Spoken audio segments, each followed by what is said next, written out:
আচ্ছা, সবাই আমরা দেখেছি আমাদের ঘরে বাইরে প্রত্যেক জায়গায় টিকটিকি ঘুরে বেড়ায়। আজকে তোমাদের যে গল্পটা শোনাবো সেটা এই টিকটিকির লেজ সম্পর্কিত। মানে দেখবে টিকটিকি হয়তো দেয়াল দিয়ে হাঁটছে বা দেয়াল দিয়ে যাচ্ছে, হঠাৎ করে টিকটিকির লেজটি খসে গেল। এই টিকটিকির লেজটি খসে যাওয়া নিয়ে একটা লোকগাথা গল্পের অনুসরণে এই গল্পটি লেখা হয়েছে। গল্পটি জাপানিজ একটা গ্রাম সাইডের, মানে গ্রামের যে সমস্ত ফোক গল্প যেগুলো, সেইগুলোকে অনুসরণ করেই গল্পটি লেখা হয়েছে। মানে টিকটিকির লেজটি এরকম খসে যায় কেন, সেইটা নিয়ে একটু শুনে নিই, চলো। অনেক অনেক দিন আগের কথা। তখন ঈশ্বর এই পৃথিবীর মানুষ, বিভিন্ন প্রাণী, গাছপালা, কীটপতঙ্গ ইত্যাদি সব তৈরি করছিলেন পৃথিবীকে সাজাবার জন্য। তিনি সেই সময় বিভিন্ন প্রাণীদের, যেমন বিড়াল, কুকুর, গরু এবং আরো অনেক প্রাণীকে লেজ দিয়েছিলেন। মানে ঈশ্বরের মনে হয়েছিল যে ওই সমস্ত প্রাণীদের লেজের দরকার, তাই তিনি তাদের লেজ দিয়েছিলেন। কিন্তু তিনি তখনও পর্যন্ত টিকটিকিকে কোনো লেজ দেননি। এদিকে আবার টিকটিকির খুব শখ যে তার একটি লেজ থাকবে। টিকটিকি ভেবেছিল যে লেজ থাকলে তাদের হাঁটার সময় ভালো হবে, বিশেষ করে যখন তারা হাঁটার সময় বাঁক নেবে তখন তাদের লেজটি খুব উপকারী হবে। তাই তারা ঈশ্বরকে জিজ্ঞাসা করতে গিয়েছিল যে তার কাছে কোনো অতিরিক্ত লেজ আছে কিনা। টিকটিকির কথা শুনে ঈশ্বর টিকটিকিকে বললেন, তোমরা যদি লেজ নিতে চাও আমি তোমাদের লেজের ব্যবস্থা করে দিতে পারি। আসলে আমি মানুষকে লেজ দিয়েছিলাম, কিন্তু মানুষ মনে করে তাদের লেজের কোনো দরকার নেই।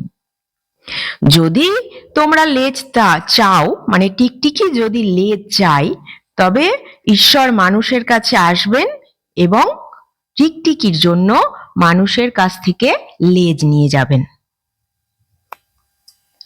তাই ঈশ্বর মানুষের কাছে গিয়ে বলল, আমি কি তোমাকে দেওয়া লেজটা ফেরত পেতে পারি? মানুষ বলল, হ্যাঁ, ওই লেজ আমাদের জন্য কেবল ঝামেলার কারণ। তাই তারা ঈশ্বরকে লেজটি ফিরিয়ে দিল।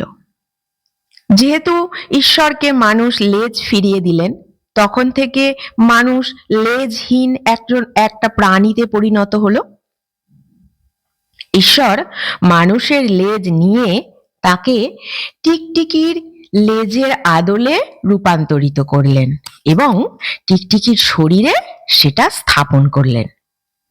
লেজ পেয়ে টিকটিকি এতটাই আনন্দিত, গর্বিত এবং ঈশ্বরের প্রতি কৃতজ্ঞ যে তারা সেই লেজ পাওয়ার গল্পটি তাদের বাবা, মা, ছেলে, মেয়ে, নাতি, নাতনি, ঠাকুরদা, ঠাকুরমা, এমনকি সকল প্রাণীদের মধ্যে সেই গল্প পৌঁছে দিল।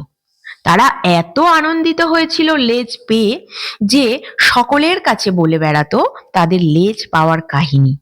মানে বলতো যে তারা মানুষের কাছ থেকে লেজ পেয়েছে, মানুষ তাদের লেজটা দিয়ে দিয়েছে।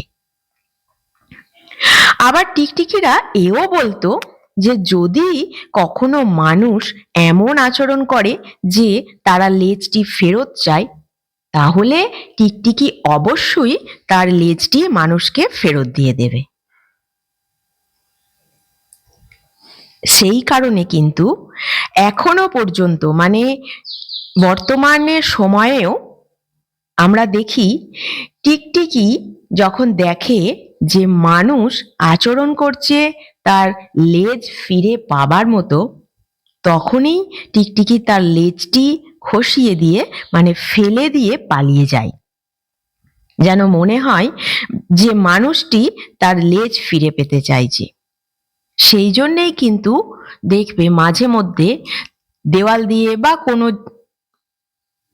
উপরিউক্ত তল দিয়ে, কোনো সারফেস লেভেল দিয়ে যখন টিকটিকি যায় তখন টিকটিকির লেজটি খসে যায়।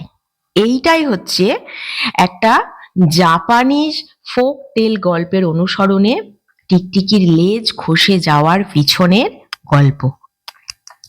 তোমাদের কেমন লাগলো গল্পটি শুনে আমাকে কিন্তু একটু কমেন্ট করে জানিও বন্ধুরা। আর আমার চ্যানেলে যে সমস্ত গল্পগুলো আমি বলি সেইগুলো একটু দেখো। যদি তোমাদের ভালো লেগে থাকে একটা লাইক কমেন্ট করে দিও। আর চ্যানেলটি যদি ভালো লেগে থাকে তবে সাবস্ক্রাইব করে আমার পাশে থেকো।